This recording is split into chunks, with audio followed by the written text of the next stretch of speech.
Good evening. Welcome everyone to the February 14 Valentine's Day regular board meeting. Thank you for joining us.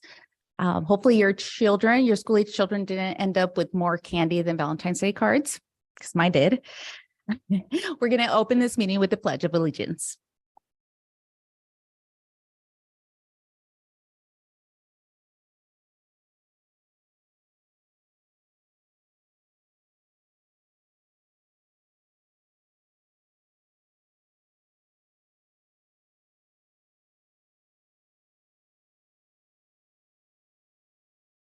Thank you.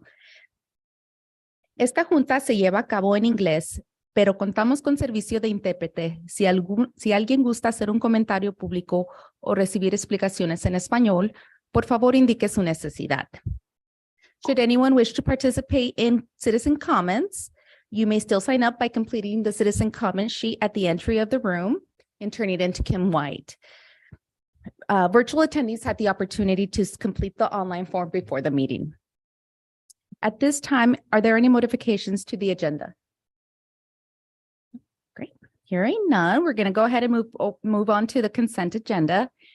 In this consent agenda, we have the minutes from the January 23rd workshop, the January 24th regular meeting minutes, the minutes from the January 31st special meeting, and the minutes from the February 7th special meeting.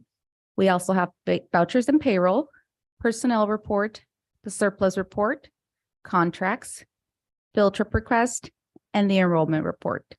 Do I have a motion to approve the consent agenda? Move to approve the consent agenda. Second. Thank you. The consent agenda has been moved by Julie and seconded by Laura. Do we have any discussion? Hearing none. All in favor of adopting the consent agenda as presented, say aye. Aye. Thank you. Motion carries. At this time, we will move on to citizen comments. From what I understand, we do have citizen comments. Each person's comment shall be limited to 3 minutes. Kim will display a timer to help the speaker keep track of the time. The board's role is for us to receive the comments and not to comment or respond. Once you get your chance to address us at the podium, if you could please state your name before the beginning of your comment.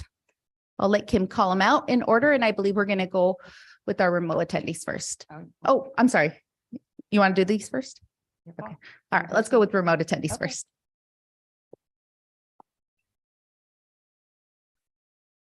Okay, so first on the remote attendee list is Jesse Sagerser.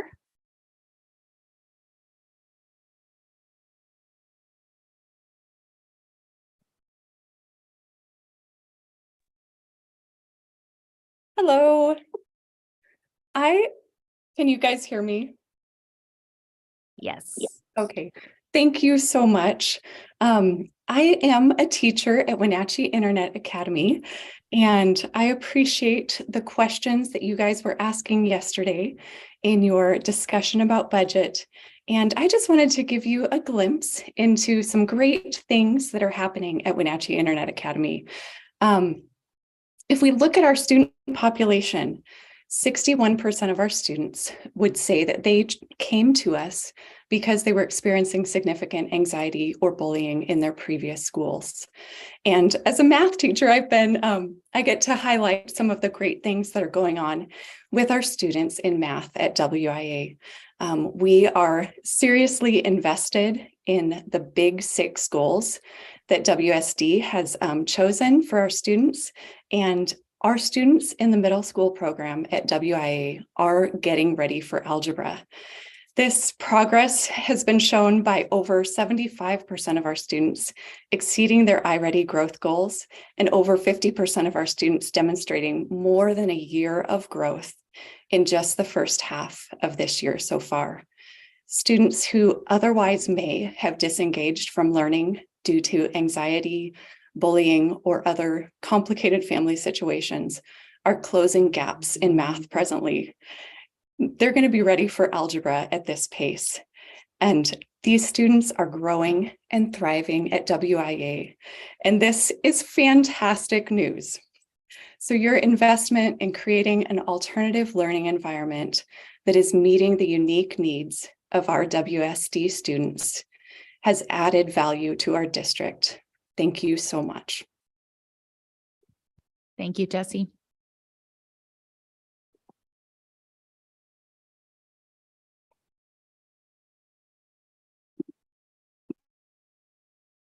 Okay, next we have Tina Nickpan Brown.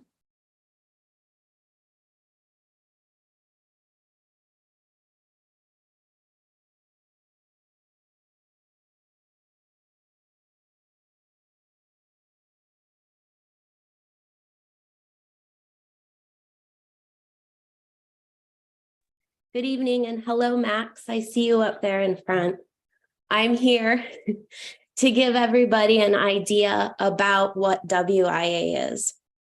WIA's purpose has evolved.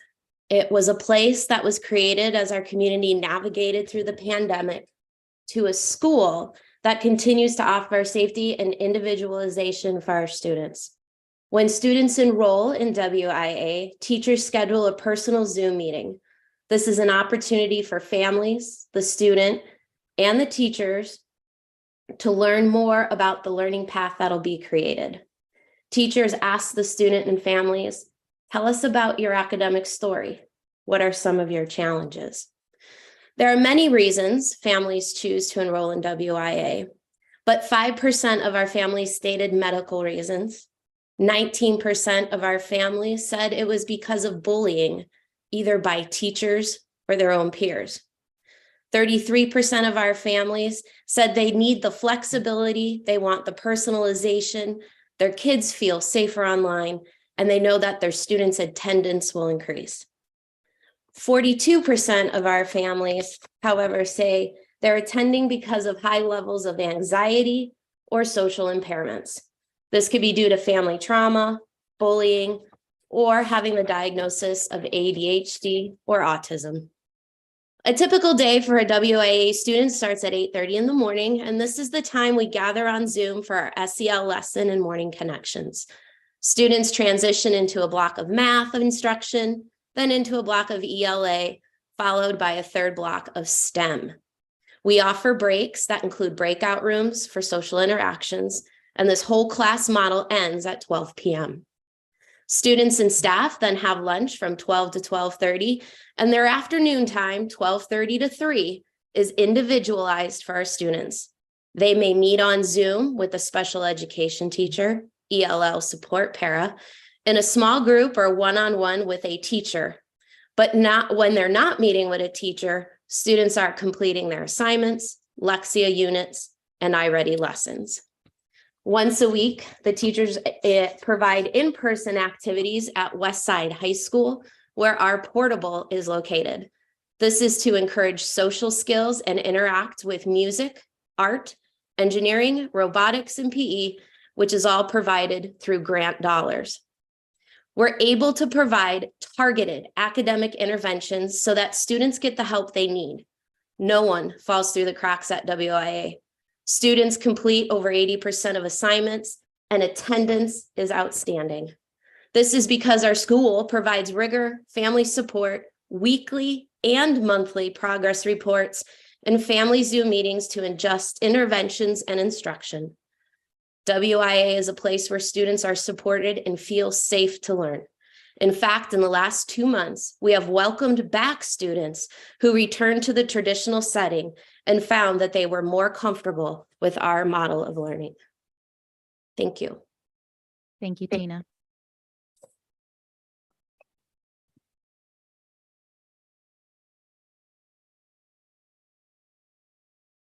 Next is Paula Strozik.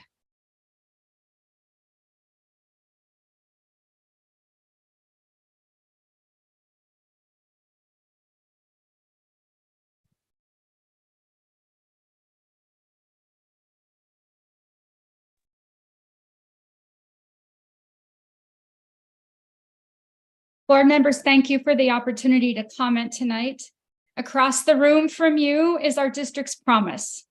We promise to build a foundation of diversity, equity, and inclusion from which each student emerges future ready.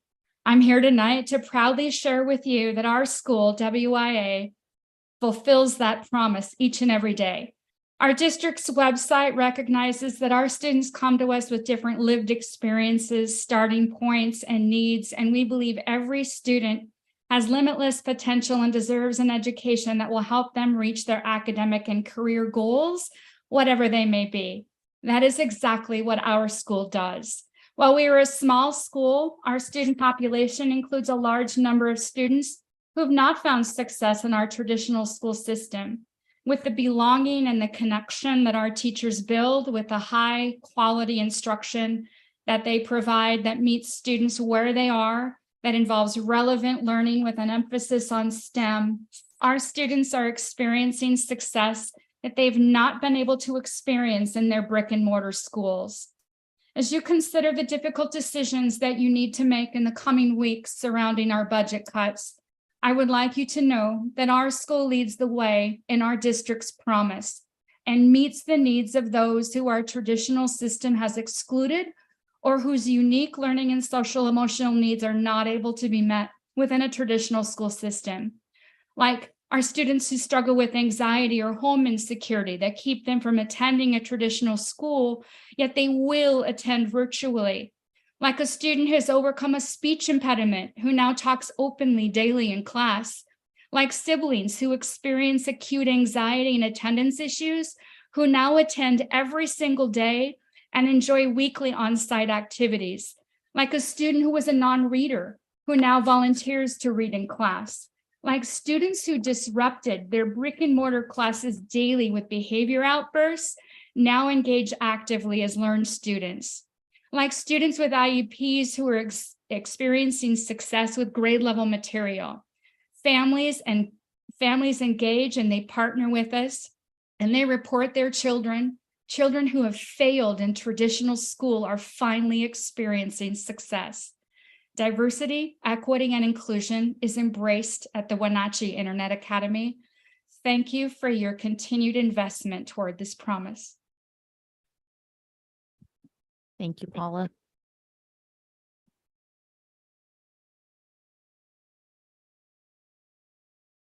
Okay, we're to the in-person group now. Keena Taylor.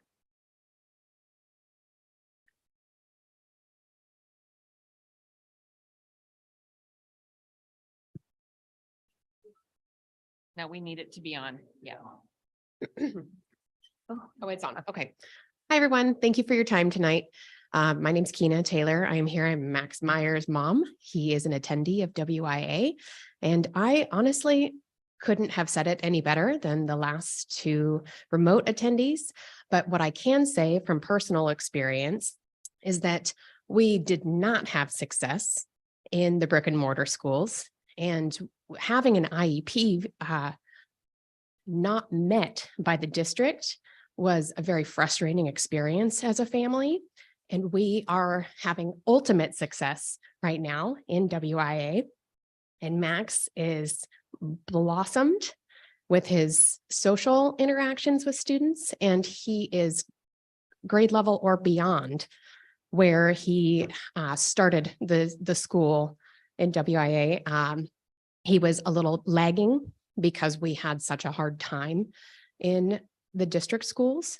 And now he is above and beyond where he is supposed to be grade level wise. So the success, it shows in the numbers, but more than anything, it's really showing in our home life. And we, again, did not have that success in person in the district. So I just urge you to please take this into consideration. Thank you. Thank you.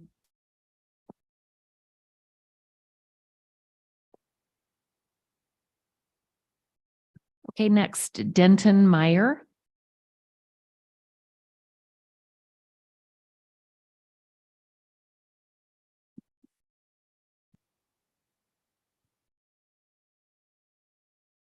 Good evening. My name is Denton Meyer. Thank you to the school board and cabinet for hearing what we have to say. I'm Max Meyer's father, and also with what was said earlier by everyone so far, WIA has been amazing. It's the only thing that has worked. The frustrations of having an IEP not being met, having principals play games with suspensions so that they wait till a certain time where a child has to sit in their office so that they can basically double the amount of suspensions. Doing a suspension against an IEP where you're basically like, it would be like someone surprising someone in a wheelchair and stepping in front of them, and then that wheel running over their foot, and then that person in the wheelchair is suspended because they ran over the foot, when it is nothing. It's that type of situation. So but WIA, through the remote learning and the amazing staff and the opportunities for the in-person, has allowed Max to grow, and we really appreciate that. Please, board, take a look at all of the costs. I listened yesterday, and what I can say is I think that there is more costs to offset with needing para support, the opportunity for grants to help with WIA. And I would just love it if more of a deeper dive into the total would happen. Thank you very much. Thank you, Denton.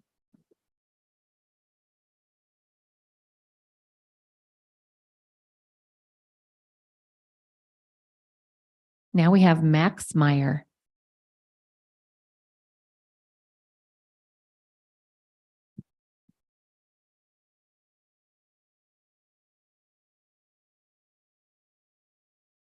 My name is Max Meyer, and I am an attendant of WIA.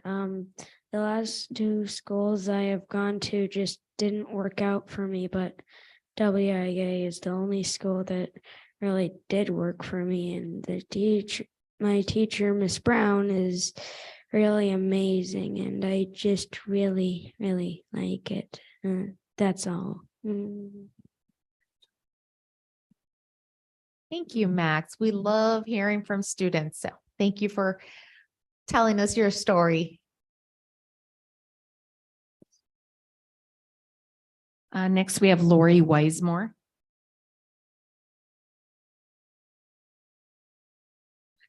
Hello, Lori Wisemore. Congratulations, Max. We are all rooting for you. Good job. I watched the workshop yesterday, and I just wanted to clarify a couple of things regarding the classified staffing FTEs that were presented on the slide. We've had great communication with Bill through this process of what it all means and the implications of it all. But I want you to be aware that it was 336 FTEs on there for classified staff. And I just want you to know that those are not bodies, those are FTEs. And when we calculate out the hours, I'm not sure if the board was aware of all of that, but it takes about 0.55 of a FTE for a 6-hour para. So a person who is a para will work 6 hours a day, they're only counted about as half of an FTE. So when we're looking at 11 or 13 FTEs for reduction on those slides, it could be significantly more bodies than positions, just so that you guys were aware of that. I also wanted to mention about the fiscal responsibility. This $8 to $9 million problem did not just happen overnight. And there is a community opinion out there that Wenatchee School District needs to manage their money better. The board approved all of the hiring that happened. The administration certificated, classified, despite the continued reports of the enrollment declining. The hiring continued. This was not our mistake, yet here we are, terminating positions. And to touch base on WIA, WIA is operating and has been operating at a loss. I am very encouraged by the story of Max. That's just awesome. However, $330,000 is very significant. There's no guarantee to increase our enrollment in that program. And terminating other employee positions to try and sustain something that is bleeding, that's not a Band-Aid. That would be fiscally irresponsible. So I don't envy the position that you are in. It's tough, but we're counting on you to make the right decision. Thank you. Thank you, Lori.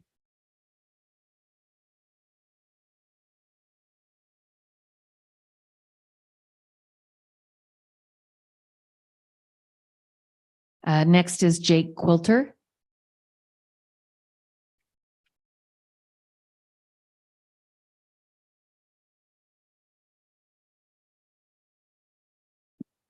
Good evening, Jake Quilter.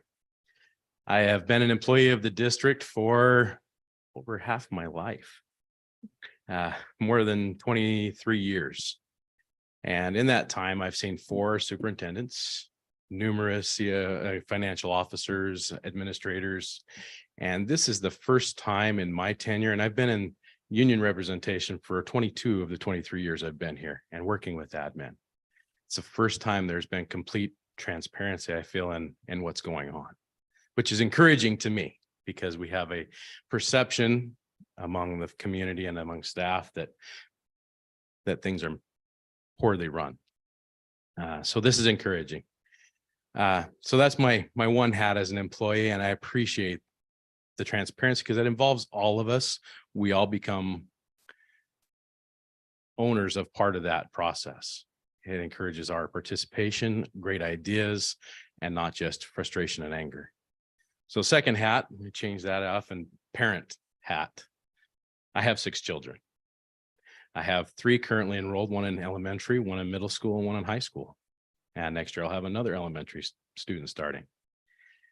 I appreciate very much your advocacy for your son, because I have seen at all the levels in the middle school, elementary. My son has a 504 because we opted not to do an IEP. He has anxiety, he has ADHD, he has reactive attachment disorder, he has the drug effect syndrome from before we adopted him. So I have been through a lot of what you've been through. However, he has been able to be successful in mainstream with supports that are in place by the district. It doesn't work for all. So I do truly appreciate your position. But I also see there are things like Valley Academy, which was initially set to have that independent and help parents and students at that level as well. But I've also been through 4 different staffing reductions in my tenure. And they've all come because of fiscal irresponsibility. And there are numerous children who would benefit from those teachers. We could have a classroom of 30 versus a classroom of 3. Not to exclude, but maybe to search out maybe other alternatives to enhance the Valley Academy or something else to give an alternative. But again, with Lori, I agree. It would be fiscally irresponsible at this point to carry on a program that was introduced as a help meet during COVID. And it doesn't mean it has to go away forever. It may be revisited again through grant funding, like you said, or find more fiscal viable options in the future. But at present, you have a very hard decision to make, school board, because all students, we also owe it to those students in mainstream to meet their needs, the same as the goals that were shared. And thank you. Thank you, Jake.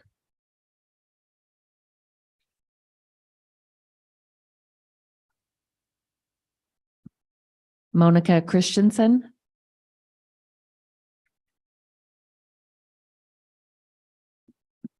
Thank you for the opportunity to be here tonight. I'm Monica Christensen. I'm the Wenatchee Education Association president.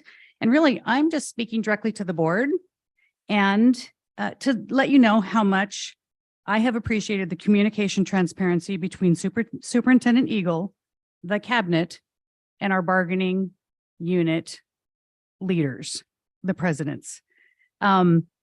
We have been invited to be part of this budgeting information process starting in November. We've had biweekly meetings, sometimes more. We've been kept in the loop. We've been well informed. We've been educated on the budget and potential remedies. We were asked to provide our input. We've been asked to give feedback. We've asked hard questions. We had an opportunity last week to request another meeting with the cabinet and Superintendent Eagle and our CFO, Sean, because we truly wanted a budget tutorial so that we as union leaders could understand fully the budget. We have not had transparency that is, for lack of a better word, so clear in years. I don't know if we ever have. And we keep talking, as I'm really speaking for Jake, Lori, and myself, how much we have appreciated that transparency from Superintendent Eagle and the cabinet. We are walking away from this process.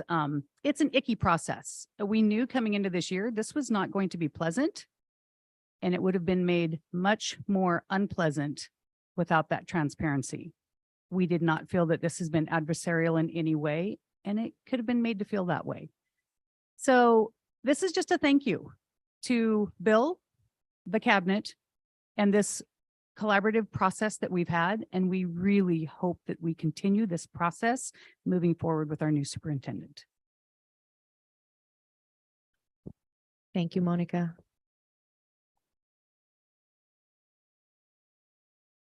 And I believe that's it. For tonight. Great. Thank you to all our commenters. Thank you for joining us. Okay.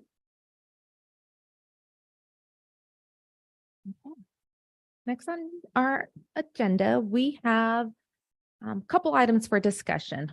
We will start out with policies first read. Great, thank you. I am going to go through these one by one because I think that's the easiest way to keep in order with discussions that might come out of these. We have a first read for policy 2411. This is an updated policy that reflects the changes from House Bill 1686 in regards to high school equivalency certificate.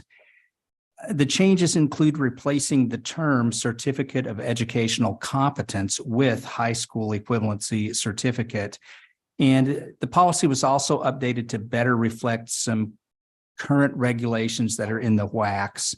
It clarifies the application and decision process for determining whether an individual has a warranted reason for leaving the regular high school program and taking the equivalency test, and also includes the eligibility requirements for taking the high school equivalency test. And at the end of each of my little spiels here, I'm going to ask the policy committee if they have anything to add there. No, I do not. Any discussion of that? Okay, great. I will go to 3421, which is child abuse and neglect. This policy is an update that continues to clarify the mandatory reporting requirements for suspected child abuse that all staff in the school district are under. And we provide training to our staff on that annually, and our new staff coming into the system. And so it's just an update with a few language modifications on the definitions of child abuse and neglect. Any adds, committee? Again, no. All right. Great. I'm going to go on then to 3230, which is a revised policy that really clarifies and reorganizes some language around searches of students and student privacy. And the reorganization of the language moved some of the more procedural aspects of searches into the procedure versus being into the policy. And that's an important distinction because if you have the procedure language included in the policy and the procedure changes, which is not necessarily something the board approves, then you could be in conflict with the policy. The only thing I would say there is I think that is a good thing to do. This is a complicated area with a lot of external influence from law and regulations outside the school district. And I think it is better to write the detail in procedures rather than attempt to write too much and call it the law and the policy where we may miss something out, or we may actually write something that is not quite flexible enough. So I think putting everything in procedures is a good move. The rest of this recognizes just keeping ourselves up to date with the externalities. Yeah, I was just gonna say my only question had been regarding the sort of itemized issues that were removed, but it makes sense now to move them to the procedure. So I'm glad that we're doing that. I completely agree. It makes sense to keep the policy more broad and the procedure more flexible and able to adapt. Thank you. I'm going to move on to policy 5004 on infection control program. The language in this policy regarding the COVID-19 vaccine requirement for staff was removed, and added language to the policy affirming that the district will follow lawful regulations pertaining to infectious diseases is now a part of the policy. Any adds from the committee? Right. Great. And we have a couple more here. Policy 5410, which is based on House Bill 1617, which added Juneteenth as a legal school holiday effective July of 2022. And we've now updated our calendars to reflect that as well. Bill, briefly, the student calendar, has that been adjusted? I know it's a snow day, I think. It's listed as the snow makeup day. So if that were the case, hopefully we don't. We haven't had any, right? But just put it on the radar. Okay. It is listed as a snow makeup day. Great. Good point. Kelly, did you get that one? Okay. Thank you. Any other questions on that one? All right. Policy 1112 on director orientation. We just updated the links that are referenced for materials and added a few things, organizational chart. That policy is about orientation of new members to the board of directors, and it provides a quick itemized list of things that we think our board of directors need to know coming into the role. I think I would make a comment that that is a housekeeping change to become more modern using links rather than producing fat binders. And it was part of, you could say, the board's self-assessment process as we realized we wanted to do some housekeeping on our own procedures to make them effective and efficient. And I think it was a good work done by our policy honcho. Thank you, Kim. Agreed. That's right. Policy 1310 on a policy adoption manuals and admin procedures. Some updated language was added to reflect the role of the policy committee. Any added discussion from the committee? Discussion from the board? Yes. So I do understand that some years ago we moved to having a policy committee, which has been very effective in our schedule of keeping our policies up to date. And we are much more on top of those policy revisions than we had been in the past, which is great. It's the board's understanding is that we approve policies, but we do not approve procedures because the staff are the implementers of and developers of the procedures. Nonetheless, I think it has been common practice for the procedures to be delivered to the board along with the policy so that the board can review them, ask questions about the implementation, not necessarily to approve or disapprove, but to give feedback and also to gain understanding about how the policies will be implemented. And I'd like to see a change to this policy so that the procedures are still delivered to the board in the packet. Not going to change the policy committee's rule whatsoever, but I think it's important that as we are implementing policies that all five of us or whoever is sitting in these 5 seats can see how this will roll out in implementation. And for that reason, I'd like the policy revised to say that the procedures will come to the board. not for approval, but for review. Two of us discussed this on the policy committee because there are two of us there, and I'm very happy to have this be a wider board decision.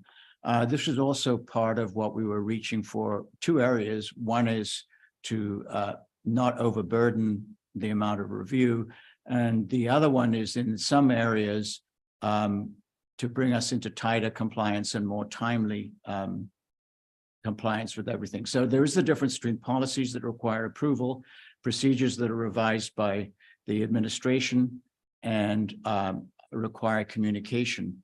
And I think quite often the procedures are revised and then we get to read them in a bundle. And so we do get to see all of them, but not necessarily, well, not in the instant that the revision is made. So the discussion, and I'll speak for myself on the policy committee, was we felt that we had several safety nets underneath this. And I do this quite frequently, if a policy is changed and I think the procedure may be important, I ask for information on the procedure. So that can be done. It's not as good as being given the procedure. Then if all the procedures come on a much more rigorous basis than spreading it out to the whole board, to the policy committee, then policy committee members can be responsible for red flagging or letting the board know or asking for advice. Now, that isn't the same as every board member seeing it all the time. And so I would be happy for board members, Laura, you've expressed your opinion, to say how much they want to read this, how quickly and how extensively the board will see them, but not necessarily quite so promptly. I was fully on board with this as well. I'm happy to let anybody see as many procedures as they want. It was just kind of what we opted to do in the policy committee was to add that have our executive assistant to all six of us, add that in as we received policies, just as something for us to look at, but certainly open to everybody. I mean, if you want that on a regular basis to be sent to you at the same as the policies, I mean, that's more information for us to read. Doesn't hurt anything.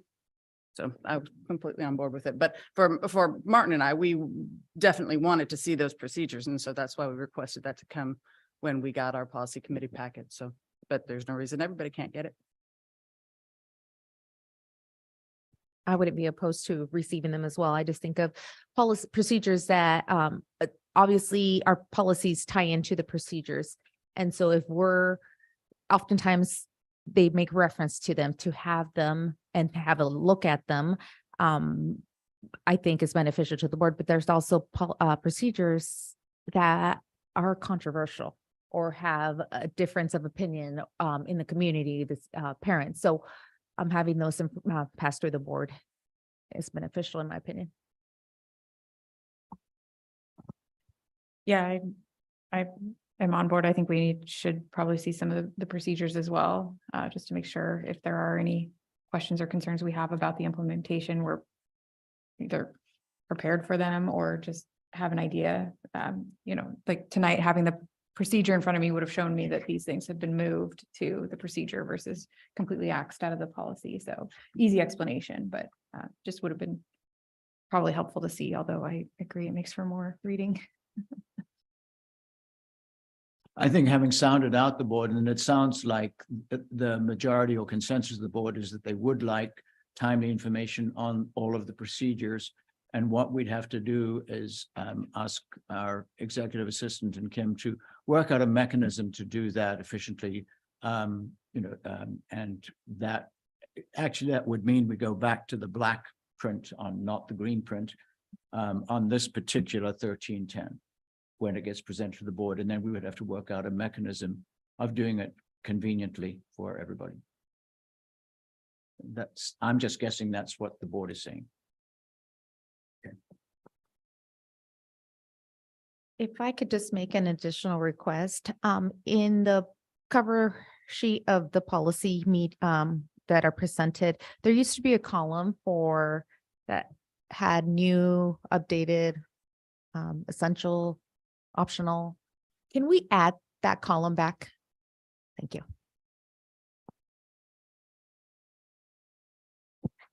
Great. I think we've got our direction for that from the board. Thank you. Next for discussion is the voter threshold for passage of nope. Yes, sorry. Voter threshold for passage of school bonds. So I'm going to take the lead on this one here for a moment. We received a letter from Senator Brad Hawkins, and he is seeking feedback on lowering voter threshold for the passage of school bonds. Senator Hawkins believes there may be efforts during this legislative session to lower the voter threshold for bonds. Currently, school levies require 50% approval and bonds require a 60% approval of the voters. And Senator Hawkins supports the simple majority threshold of 50% for levy proposals. He does not support that same threshold for school bonds. In the letter, Senator Hawkins stated his opinion that bond votes can significantly alter property taxes in communities and as such warrant some sort of higher threshold. And while he indicated he would not support a simple majority for passage of school bond proposals, he is interested in hearing the board's thoughts on the matter and, in addition, the board's opinion on a potential compromise threshold of 55% approval. He has further requested that if the board considers this issue, which we are about to, that the board communicate back to him in writing no later than March 10th, describing the district's position. So I wanted to open that up for discussion. Great, thank you. Thank you. That was a good summary of the letter and the situation. And I felt like it was important that this letter would be before the board for discussion so that we could respond timely should we choose to do so. And also because I don't know what any of the rest of you think about this topic.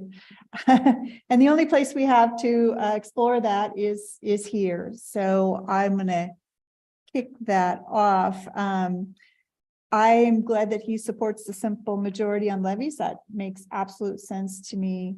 As he pointed out in his letter, the duration of bond funding and financing is much, much longer in duration. So we can have a 2 or a 4-year levy. We can have a 30-year bond. And that's a huge commitment, you know, for the taxpayers.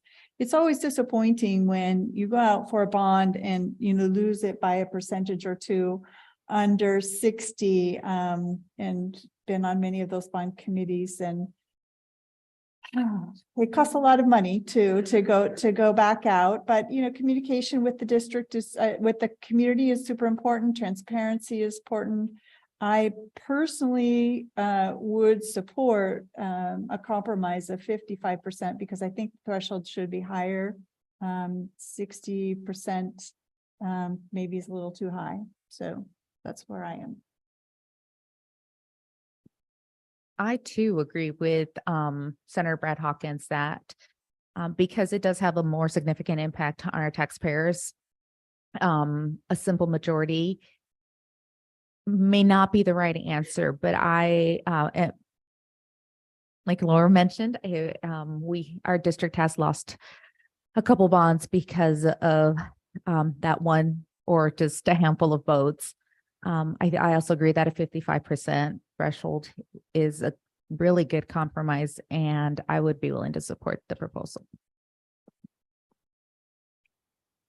I also support the compromise proposal. I agree that we are taxed to death in some cases, so it is tough to support anything that could impose more taxes on anyone, but I just don't see the reality of, regardless of how much work we put into marketing and communicating, reaching the 60% threshold, and our facilities just need major improvements that, I mean, the more time I spend at the high school, it's so apparent that they need so much work, and I don't know how else to do it. So, you know, I think it's a meet in the middle because there is so much work that goes into every one of those bond campaigns, and to lose it by just that 1 or 2% is frustrating. It's not fair for the students and families.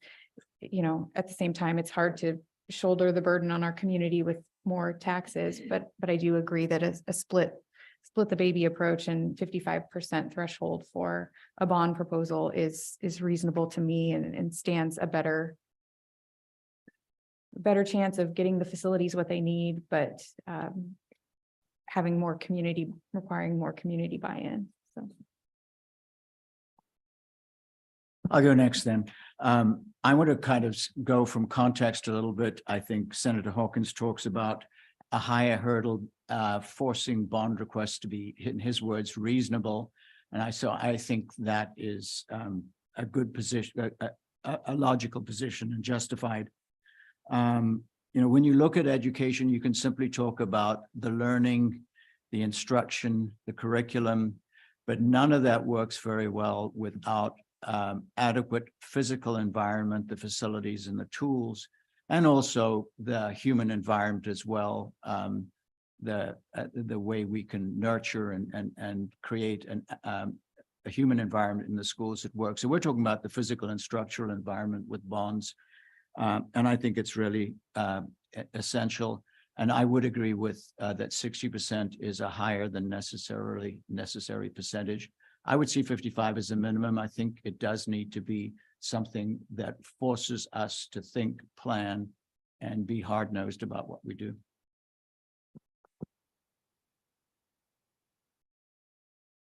So I hold the dissenting opinion. I agree with Brad Hawkins that, as he states here in his letter, they're difficult at 60%, but the standard is achievable if bond requests are reasonable and if communications are good. You know, and he cites the example of getting a bond passed during a recession in Eastmont. Nobody feels more strongly about the high school modernizing or even coming up to date. Because I have a child at the high school and we're very, very involved in the high school. And but you know, a bond at 60% is achievable. I mean, it's been, you know, and I think that with the transparency that we've kind of developed through Bill that people have spoken about, I think that it is possible. So again, I have the one dissenting opinion, but because as Julie noted, we are taxed to death, particularly here, and it really affects everyone, and it's painful. So. Great, thank you. Any further discussion? No. Just wondering where that leaves us. Yeah. I was going to say the next is how we look at a drafted letter, assuming we have that. So we don't have a consensus on writing the letter of support. So at this time, if Brad Hawkins does state in his letter, the board vote. And I think since we don't have a consensus on this, would anybody like to move to take a vote on this? I'll move to approve drafting a letter on behalf of the board to Brad Hawkins in support of a 55% voter threshold for bonds. I will second that. So we have a motion on the floor. Do we have any further discussion? I just want to respond to that comment. You are correct, Catherine. It is possible to pass a bond at 60%, and given the right circumstances, that has happened in the past many times. It is incumbent upon the board to be responsible about how it introduced bond measures so that the tax rate, you know, we very often have waited to put a bond measure on the ballot to time it when another bond measure was coming off, so that we have essentially had a static tax rate over time for the most part. And when we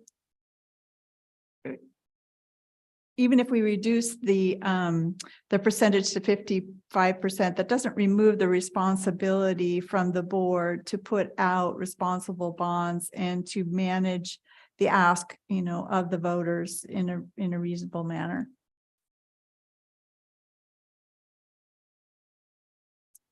This draft letter would be crafted by our superintendent. Okay. Okay, great. Okay. So we have a motion on the floor to draft a letter of support for a 55% threshold. All in favor, please say aye. Aye. Aye. All not in favor, say nay. And they, Thank you. Motion carries. Next on the agenda, we have action items, and this is for the property purchase proposal. Thank you. I have a slide to show the board, just so we kind of get a look at the property in question. And while that is coming up, I will say that during the regular board meeting in September, on September 8th of 2020, a representative from Chelan County Public Works shared information with the board regarding potential use of some district property that is adjacent to Mission View Elementary's campus. And Liz, if you want to go to the next slide, that is difficult to see, but Mission View is on there kind of in the middle of that picture. And the red arrow I put on there is pointing to the triangular wedge of property that they are discussing, which at this time we weed whack and clean garbage out of and plow the sidewalk for. But a request was made in 2020 to access the property to determine if the property would meet the city's needs for a future water treatment project. And after completing their due diligence, the county has deemed this is a feasible site to construct a water quality facility with the idea of managing some of the stormwater runoff. So the county is interested in purchase of this piece of land for that project, and they would like to move forward with an appraisal and then a potential acquisition. And I am seeking the board's direction and next steps with the county regarding an appraisal and potential acquisition of this property. So I'd like to open up for some discussion on that.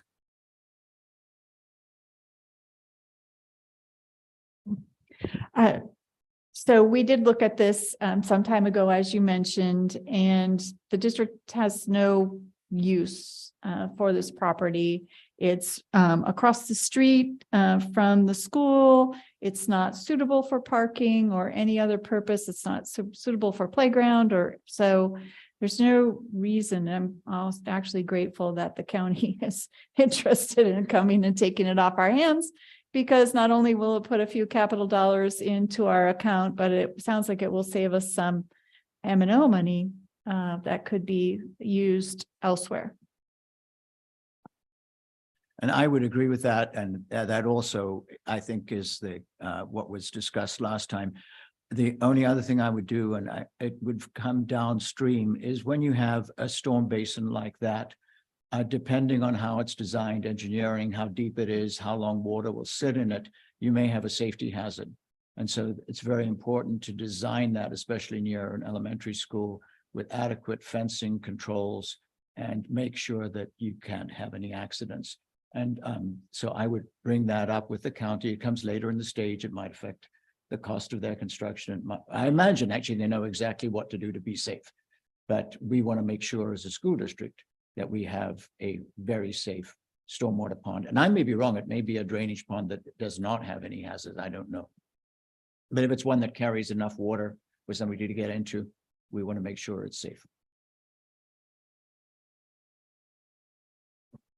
Yeah, I have no objection to proceeding with this proposal. It sounds like it is doing us a considerable favor. I can't tell the topography of it. It must not be all that flat, because otherwise I'm sure it would have been an unlawful campground at this point. So we might as well save ourselves some additional landlord-tenant problems. I agree completely. Then I'll take those capital funds. For sure. Yep. Actually, I would add, it's not a totally a non-valuable property. We mustn't talk too much about that. Well, yeah, so my question is, It has a beautiful view. A daylight basement home would look lovely there. it's proximity to the water. Yes. So I'm assuming the county will be paying for the appraisal. The word facility kind of threw me off. So then I looked at the map and I looked at the markers, and it doesn't seem like there's going to be any structures that are going to be unsightly to the community or the houses around there. From what I understood, looking at the key in this black and white tropic, yeah, it sounds like it's just like it's manholes, drains, and that Martin brings up a really good point. Let's make sure if we do have children that happen to cross that busy street, hopefully we don't, but that is a secure site to keep to any danger from there.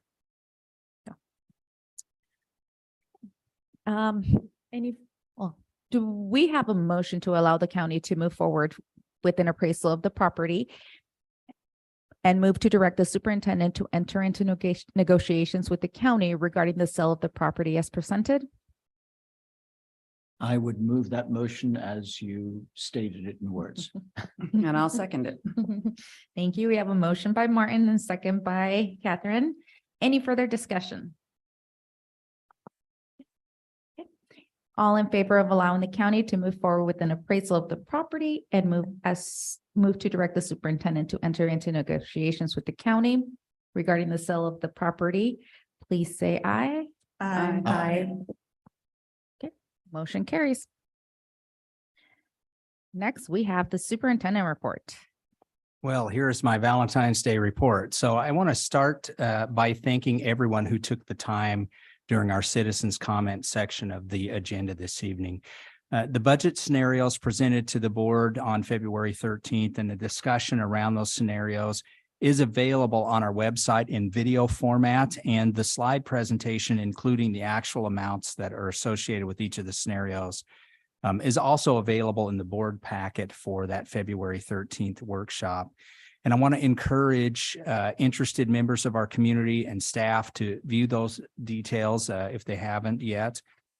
As I mentioned during the workshop yesterday, presentations on budget involve a lot of numbers and tables. And behind those numbers and tables are people. And so, thank you to those who shared this evening. This is hard work for us moving forward. I would like to also share that I was involved in a joint community meeting with parents from both the Eastmont and Wenatchee School District around gang prevention. We continue our work with Eastmont because the gang issue is a community issue and not a Wenatchee or East Wenatchee issue. At the meeting, parents had an opportunity to engage in discussions with a former gang member who was able to come out of the gang lifestyle and now works to support youth in moving away from gang involvement. And as a result of that meeting, we will be reaching out in a joint effort with Eastmont to find out more about that program and how we might be able to build capacity for such a program in our community. Congratulations to the girls bowling team on their 4th place state finish. As someone who was humbly given the opportunity to bowl with some of the girls bowling team, they do a fantastic job, and it was great to see that state finish. Also, in the athletic realm, our former swim and dive coach, James Elwin, will be inducted into the Washington Interscholastic Aquatic Coaches Hall of Fame. Mr. Elwin passed away in June of 2020 after a courageous battle with cancer. He was a teacher at Wenatchee High School for 20 years, and I had the privilege of working with him during that time frame, a wonderful individual. That induction ceremony will take place at the 4A State Swimming Finals on February 18th in King County at the Aquatic Center in Federal Way. So looking forward to that opportunity to have one of our former coaches inducted. The Ultimate Murder Mystery board game is coming to the Wenatchee High School stage. Clue, the theater performance will open in March, and the show will be happening on March 10th, 11th, 16th, 17th, and 18th, and the tickets are on sale now. I'd like to invite the board and the community to join in for that murder mystery. And Eric Anderson and I had the opportunity over the weekend to attend the Apple Blossom Royalty Selection Pageant at the Numerica Performing Arts Center. And I just want to say I was so impressed with the top 10 candidates from both sides of the river. It was a wonderful evening. It culminated in the announcement of the 2023 Royal Court. And so I want to congratulate Princess Dylan Schmitten, Princess Natalie Pearson, and our Queen Scarlett Cron. I'm looking forward to spring and the associated Apple Blossom activities. And last, but certainly not least for me, close to my heart as a former math teacher, the middle school students from our area participated in a Math is Cool competition recently. And our own Davey Gately, a 7th grader from Pioneer, won the individual title in the pre-algebra division.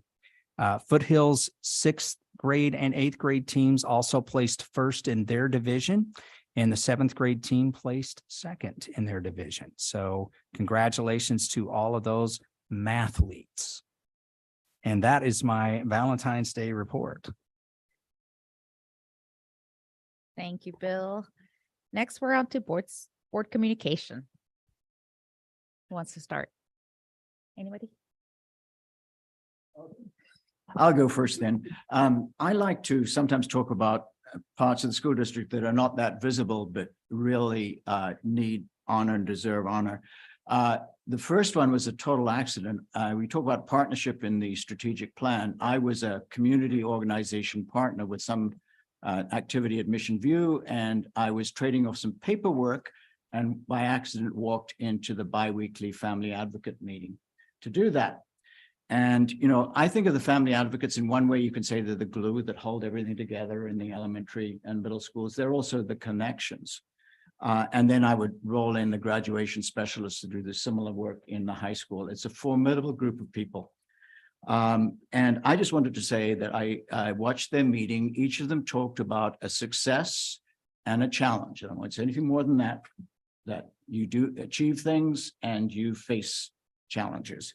And, you know, families, students, schools, it was a privilege to be with that group. And I really want to highlight everything that they do that is not necessarily under a spotlight. The other one's a little different. I'm really pleased at the way CTE has broadened and deepened and extended into more, you know, future ready types education and learning, and also how they've gone backwards into the middle school so that people plan and do things earlier. I made a visit to the junior ROTC, and that was deliberate. This is a totally new program. So to go at the beginning of the year and then go halfway through the year and see that the empty storage room is now full of gear and equipment and uniforms and everything else. And I want to stress that the staff leader of that, Colonel Aiken, says, we don't want special treatment. We're just the same as, no more important than any other CTE program. But the difference is that they are brand new. And anytime we invest, and we invested heavily in this new program, then in that first year, we need to make sure that we get out the word, people understand it and everything like that. So I think that's really important. They also, like the rest of CTE, are trying to go back and show what they can do in the middle schools. It's very much a real world educational experience. On the fun side, I got to embarrass myself on a flight simulator, but it is aeronautical. I thought I was going to sit in on something else, but I thought it was rather interesting. The cadets there were being taught how to take really good notes and dominate a subject. It's kind of like Avid in a way, I thought. So I just wanted to remind everybody that we do have this new program. This year is a growth year as they develop. And they're not alone in CTE. I just want to let everybody know about that good work done in that area and thank the people who do it and wish well the cadets and students well.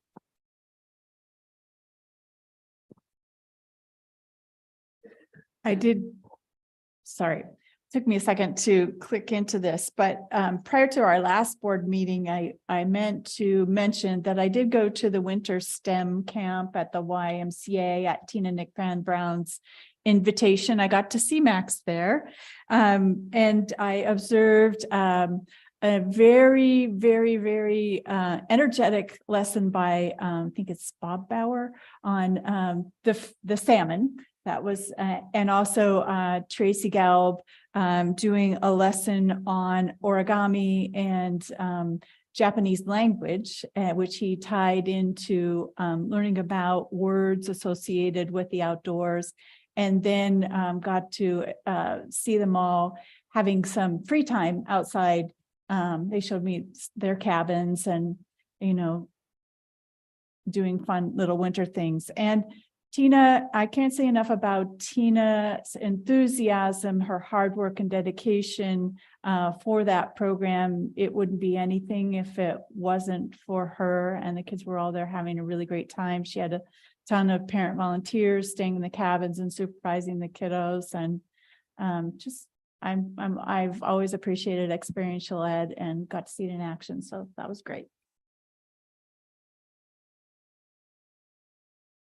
I don't have much, but I just wanted to say that I really truly appreciate all the hard work that is going into this budgeting process, hearing the transparency that's occurring. I don't envy the decision. I'm not looking forward in any way, shape, or form the decisions that we have to make, but knowing how much work and collaboration, time and attention that is going into it makes me feel more comfortable and confident that we will make the decisions that are in the best interest of as everyone as possible. So it is very positive to hear the work that is going on. And I hope that this is one small step of the transparency that we can provide in other areas as we roll out the strategic plan and other things. But I really do applaud the work that's going into it and the support from families and everyone in the community. And I'm going to continue with that and saying again, and thanking you again, Bill, and how you've led us through this. I was fortunate enough to tag along with Bill, whether he wanted me there or not, to a Lions Club meeting where he gave a presentation. He's taking this so far as to meet with different clubs in the community to explain what's going on, in order to in pursuit of things like bonds later on, to keep them aware of what's going on, you know, and how we're trying to remedy the mistake. And I just can't say enough about how great that presentation was. And I know you're scheduled for more with other groups in the community. And I think that's really, really positive. And it was a fantastic presentation. And I know that the club enjoyed hearing that and feeling like they were really well informed on what's happening. So again, thank you. You're doing a remarkable job. I also was able to attend. I got to manage or chaperone a room for the solo and ensemble competition for the band on the 4th, so 2 Saturdays ago. And from 8 in the morning until 5 at night, I got to listen to these kids, these brave souls like your son Max, who were willing to stand up and speak and put their efforts out there on display for not only whoever is sitting in the room, but a judge that is going to talk to them afterwards and tell them how they did. So the judge that I was in the room with was from another area of the state. And she said, I just wish, she was saying throughout the day, I just wish that the people who make decisions could observe this. And I thought, what's that? Okay, I'm observing. And she said it again. And I said, well, why do you think that the people who make decisions in school districts should be watching this? She said, because it's so important what they're doing. This is something that could be in every class where the student has to practice and learn and gain the confidence to stand up and present what they're doing and what they're learning and show that they've learned it. And I ended up telling her, I might be involved in a few of those decisions. You know, she had no idea that I was on the school board, but she felt so strongly about that. She expressed it throughout the day, and I could not have agreed with her more. It was just really exciting to see these kids step up, and some of them didn't do as well as they wanted. And really, it took all of everything in them to get up and do that. But every one of them made it through. And even might not have felt so great in the end, but they made it through. And it was just so impressive to me. We have quite a few kids that received exemplary scores, but several that are going on to state. So that's really exciting. And it was a fantastic day of getting to see that. The jazz workshop is coming up, and they are needing parents. This is primarily in the middle schools. They're needing parent volunteers for that week-long activity and those shows that will happen. So keep that in mind. But that meeting, watching you share with the public what's happening, and again, your transparency that people appreciate so much. And then that full day of Saturday, watching our students who are amazing. And also then Martin and I attended the student advisory committee meeting, which is really great too. And again, I have to say how wonderful Superintendent Eagle is, because he presented issues, problems, situations to the students and said, all right, you know, what do you suggest for this? And how do you feel about this? What do you see? And how would you want us to move forward with this? And it's great to get their perspective. I wish that it was a bigger group, honestly. I wish we had a bigger range of students that were involved. But I think it speaks volumes that you're taking the time to hear their voice. It's very important. So. Thank you, Catherine. Just briefly, it's been 3 weeks since we last had our regular board meeting. I know 4 of us were at the district-wide PAC meeting at the high school. That was wonderful to see. One of the comments that I heard at the meeting was, we've never seen so many district office staff, cabinet, and principals come to the PAC meetings. So people did notice, and I looked around and I'm like, yeah, that's true. I think the whole cabinet team was there. I saw principals from all grade levels. So thank you for showing up to and representing. That evening, there was also unified basketball.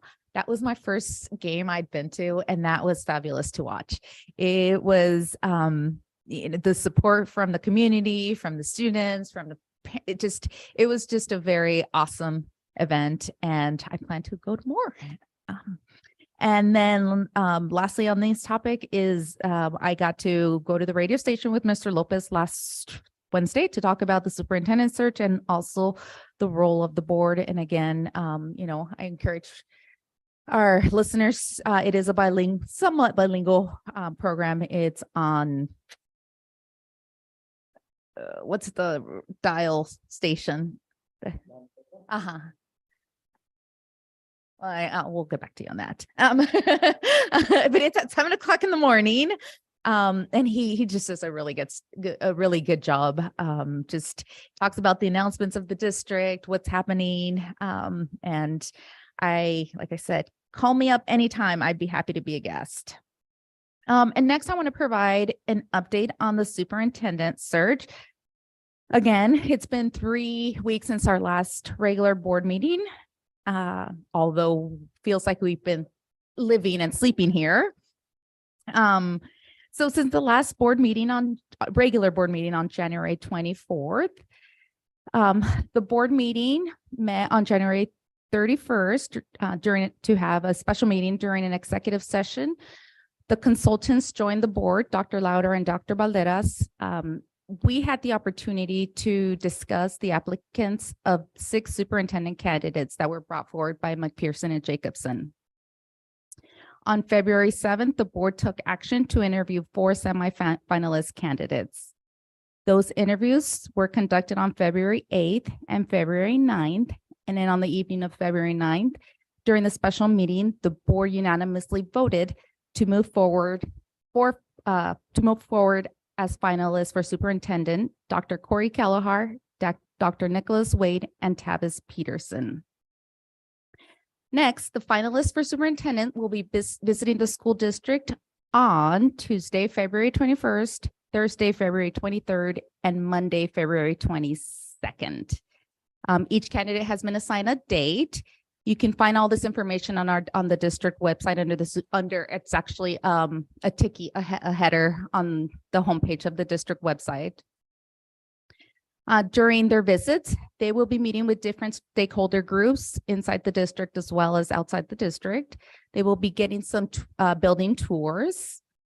On the dates mentioned above, we invite the public to meet each candidate during the moderated public forum. Those will be at 5:30 at Wenatchee High School in the Commons. And we really hope we get a good turnout, because this is an opportunity for the community to really not only meet the candidates, but also be able to provide feedback on each individual's strengths and weaknesses. The board will get to see the feedback, and I'll go into a little bit more on that. At this time, the board will not be attending those public forums. There will be interpreting services available during all the forums.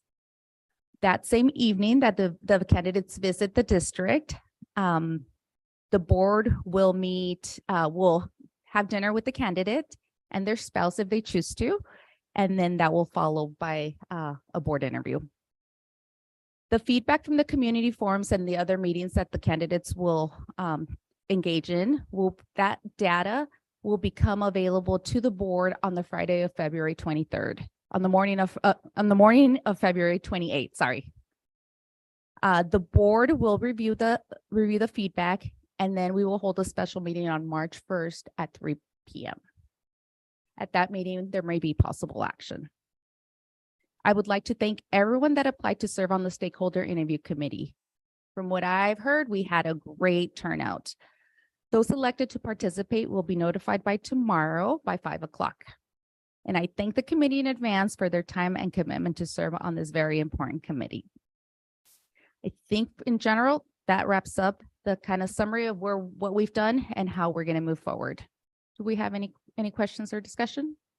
Yes, please. Thank you for that great report. So the board has interviewed the finalists, as you previously stated, and then we have a dinner planned with each of them and their spouses, and another interview.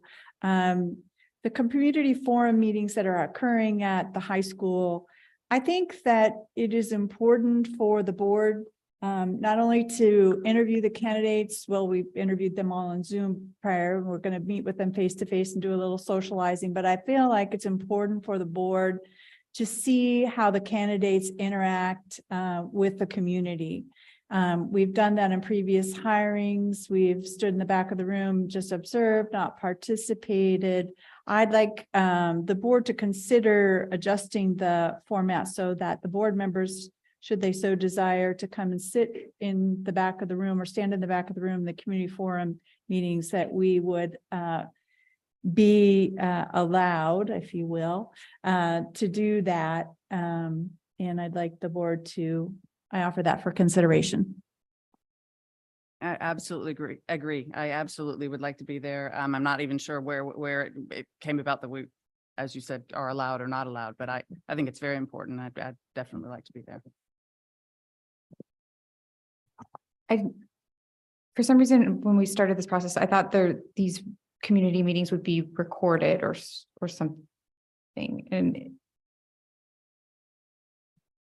Not that I'm aware of. okay, because I thought we would have the ability, because it does seem important to see how they interact, or have the ability to see, if we wanted to, how they interacted. So I was hoping that there'd be some type of online, not online to participate, but online to view if we wanted to. So I would, I guess, like the opportunity to stand in then, if that's not going to be available. I'll let Kim chime in. I think that just because these community forums will be held off-site, we don't have the technology capacities to do the same type of thing that we do here. It's something we could check with technology to see if they can possibly record it, but we don't have the live streaming capabilities there. But it is something that we could check into for possibly recording and having it available at a later date.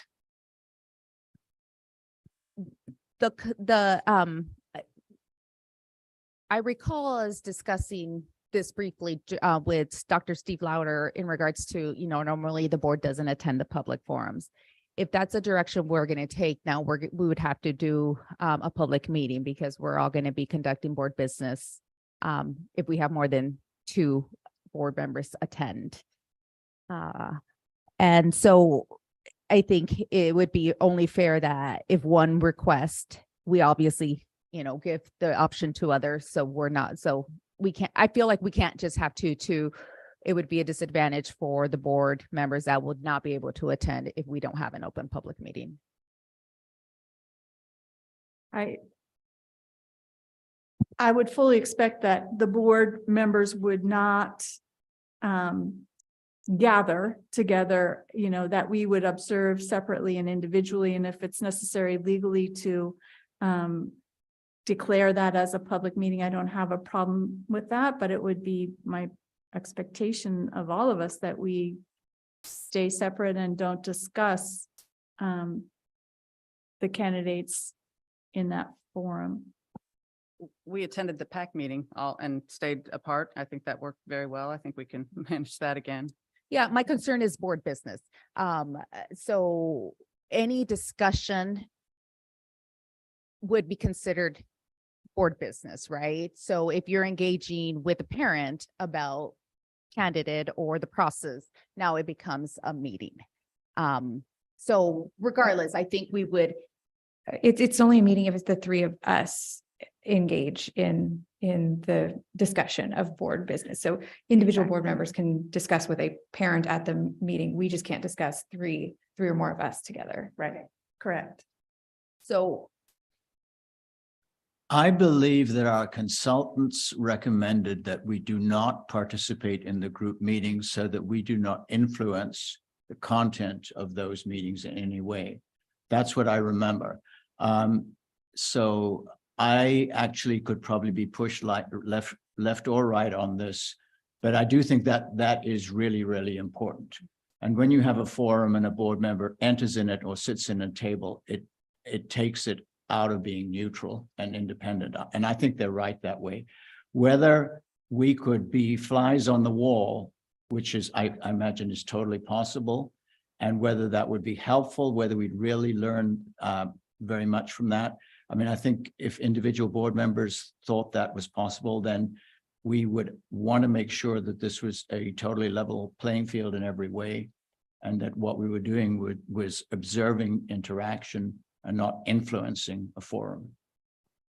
I agree with that as well. And that's why I thought for some reason these were going to be recorded, if not streamed, so that we weren't, I knew sort of the expectation was we wouldn't necessarily be there, but for some reason I had the impression that we would still get to see the candidate engaging with the community through some potentially recorded process. So I may have misunderstood that because, I'm on the fence about whether it is appropriate that we go, because that could change the dynamic of the meeting. But at the same time, I think it's critically important that we see how this individual engages with others in the community. So I'm all up for recording. The timeline is so short. Having the time to wait for the meeting to end, to attend the dinner, and then go back and watch. And there's a difference, watching somebody from afar in person, as opposed to, you can see the dynamic of the whole room. We've done it before. Maybe that was with the hiring of the high school principals in the past. And but also the last round of superintendent hiring, actually, I recall us being at the high school commons and standing in the back of the room. There really wasn't a lot of interaction. I certainly made it a point not to influence anybody's opinion during the meeting. Do we have the capability? I mean, I honestly, I'd rather watch it from the comfort of my home.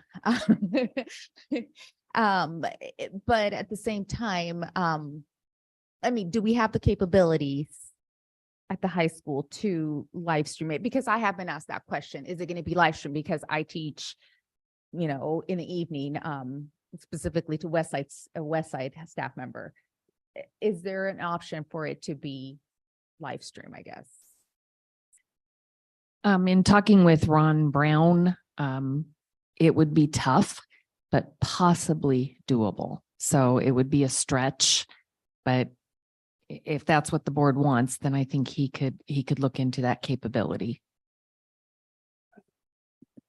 And I would still like to express I would definitely like to be in the room. I don't have to talk to anybody. I can be in the back of the room. They don't even have to see me, but I would like to be in the room. As Laura says, there's a difference in watching them interact, and I think it's really, really important.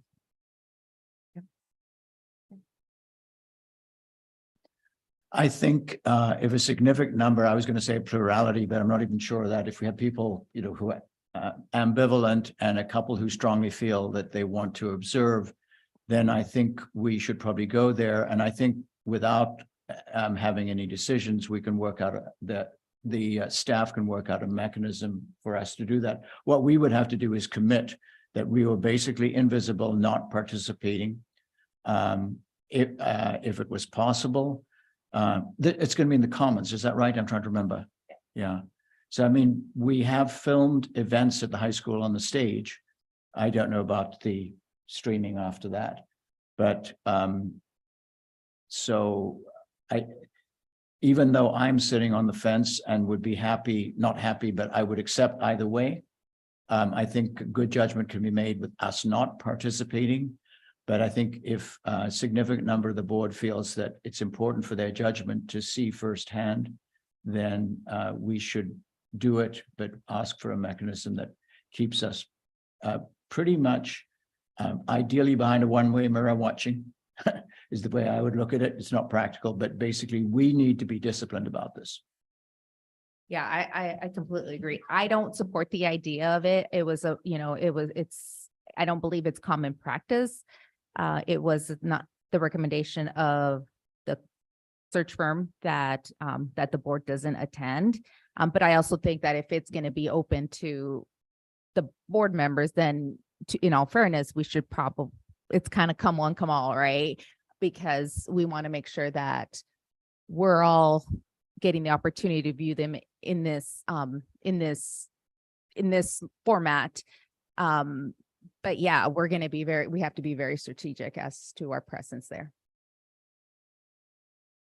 Okay, so Kim, can you just look into the logistics, whether you need to do a special meeting or extend that? Okay, perfect. And then Kim is also working on the details about the dinner, which will be held at the Residence Inn.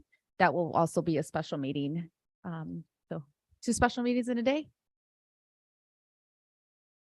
It'll be one meeting, one executive session at the Residence Inn with the dinner, starting with the dinner and then ending with the interview. Okay, thank you. Okay, perfect. Yeah, any further discussion? Anything to add? Perfect. Okay, so it is 7:25 at this time. This meeting is adjourned.